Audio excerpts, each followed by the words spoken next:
Nilikusikiliza siku moja sijui TBC walikuwa wanakuhoja wanakuambia vipi unakaribia kuoa na ni nini ambacho kitakufanya uko tayari kwa kuoa na mke mwema yuko vipi. Tuanze na wewe mwinjilisti, ili sasa kama mke wako yuko hapo ajue kabisa sasa mtakuwa mnaenda Kariakoo kuchapa injili. Ndio tumalize hapa hili swali. Karibu sana. Asante. Kama kwenye fumanizi hivi. Okay, sawa. Kaka umeuliza kuhusiana, rudia swali lako vizuri sana. Ulivuruga kidogo. So, utajuaje kama umekaribia, yani unapaswa sasa huu ndo wakati muhimu sahihi wa kuoa?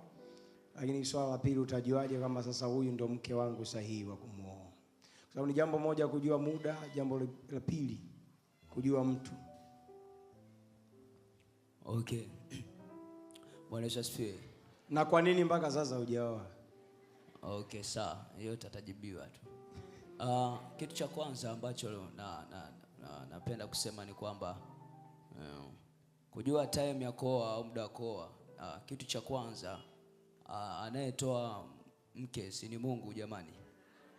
Okay, so kienda kwenye kitabu cha Mwanzo kwamba Mungu ndo aliona uhitaji wa Adam kupata nini? Mke, according kwenye Biblia. So ili ujue kwamba time ya kuoa imefika au muda wa kuoa umefika, ni kwanza ujenge connection yako wewe, kati yako wewe na Mungu, ili Mungu akupe taarifa nzuri. Sasa hapo watu wengi aga tunachoma hapa. Sasa unajikuta kama una connection vizuri na Mungu, unaweza ukavananga au unaweza ukakanyaga. Umeona? Sasa kwa connection yako na Mungu ni kitu kizuri na ni kitu cha muhimu sana. Kwa mfano mimi nahubiri injili. Kwa hiyo naweza kusema kwa mfano pieces zinazopita Kariakoo ni nyingi za kutosha. Na wengi unavyoonekana kwa mfano kwenye mitandao au jinsi confidence yako ilivyo unapo preach, jinsi ambavyo uko sharp kufanya vitu vyako. Kuna mwingine tu anapenda jinsi ambavyo unafanya. Au kuna mwingine wa mzazi hataki mtoto wake akanyage. Kwa hiyo unashangaa kwambia mwanangu iko hivi na hivi. Kwa hiyo unaweza kuona labda mzazi anamhurumia mwanae, unaweza kachukua zigo, kumbe umechukua kuti bovu mzee.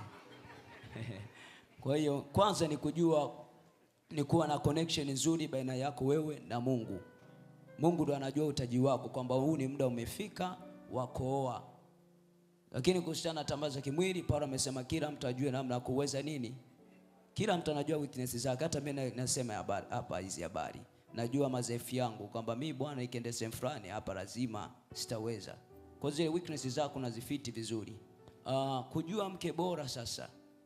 Hapo kujua mke bora sasa.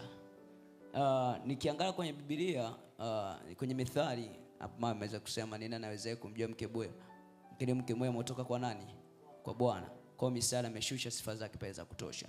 Lakini sasa inaweza kuwa zile sifa ambazo nadhani Suleiman aliandika, yamkini unayetaka kumwoa hana.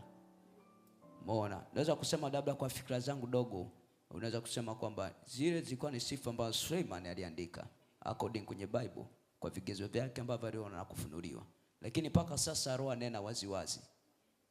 Kwa hiyo tunaweza kuchukua zile sifa kama kielelezo chetu na kama njia ya kufikia kiwango ambacho tunahitaji kupata mke.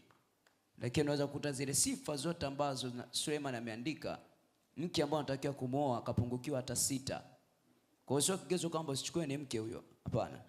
Mafunuo yapo paka sasa hivi Mungu ananena. Kwa cha msingi kwanza kumsikiza Mungu, kingine ni kuijua neno. Au unapolijua neno utajua mtu sahihi ni yupi. Kwa sema kwamba tunaangalia uzuri na nini, lakini mzee unaweza kaoa uzuri humo ndani umekana purukushani. Kwa mimi mwinjilisti, baba mwinji ambao unatarajia kupata mama mwinji. Ambao anategemea kupata mama mwinji. Kwa sababu Mungu anajua harakati zangu labda za kifedha, namna ninavyoingiza pesa, namna uchumi wangu ulivyo. So Mungu atanipa mke ambaye anaendana na system ya uchumi wangu.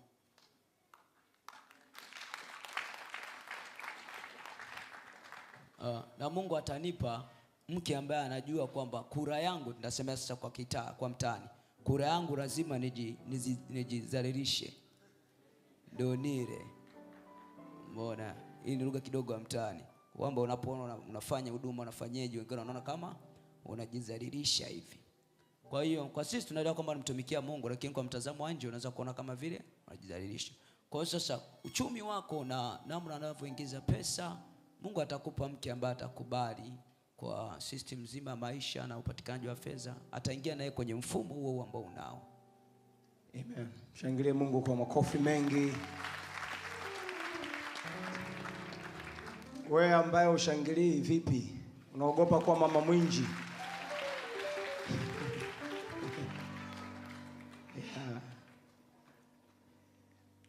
Kama kijana mtumishi Evod, unakutana na changamoto gani zinazohusiana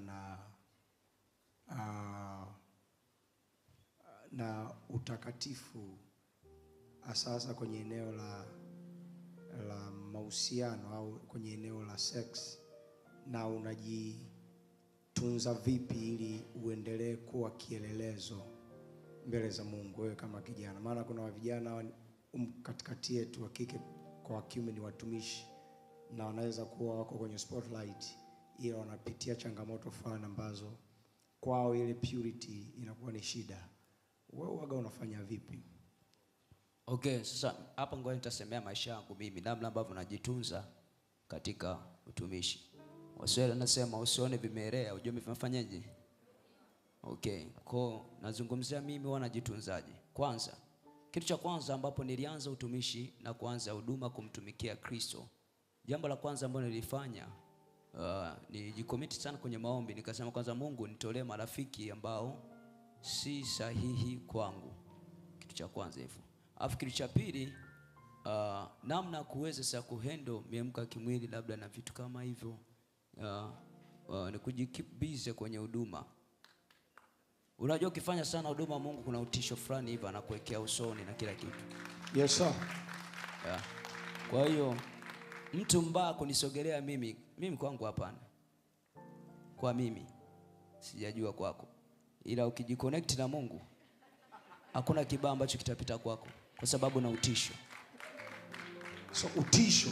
Cha kwanza marafiki wabaya. Hata mtumishi wa Mungu Margaret alisema marafiki wabaya. Cha pili amesema mtumishi wa Mungu, the way ambavyo una dig deep, Bwana anaachilia utisho. Yeah. Alafu kitu cha pili kingine, jua umeitiwa wapi. Na vitu vyako ambavyo umeitiwa, vitu ambavyo vinafanya huduma yako uende hivi. Yaani huduma yako inahitaji kipi ili uende. Kwa ukijua jinsi ambavyo umeitiwa na kitu ambacho Mungu amekeka ndani yako, hicho kitu ambacho nakifukuzia ndio kitafanya mambo yote ambayo anakuzonga yaondoke. Kwa mfano kwa Yusufu alijua kwamba vision yake ni kubwa. Kwa anapewa bonus ya mke wa Potifa. Na Wamisri ni wazuri bro. Kwa sidhani kama mke wa Potifa alikuwa mbaya. Kwa Yusufu anaikataa ile bonus, na kulikuwa majumba ya Kimisri yalikuwa ni makubwa. Kwa hiyo alikuwa anaweza kufanya kile kitendo, na kule kulikuwa hakuna CCTV kamera za kumulika kama Yusufu ameshapiga tukio tayari hapa kamera inamfuata. Hamna. Kwa alikuwa na uwezo tu akula afu akafuta mdomo, hakuna kitu chochote ambacho kiendelea pale akajua. Lakini Yusufu anasemaje, nitafanyaje dhambi ni mkose Mungu? Ndio kitu ambacho najua kwamba hapa nikifanya hii dhambi tayari sitaenda mbele. Umeona? Kwa hiyo ukijua kusudi lako, kusudi ndio litaondoa kila kitu ambacho ni kibaya ambacho kinakusogelea. Lakini kama una kusudi ni vyepesi sana kuyakanyaga. Shangilie Mungu.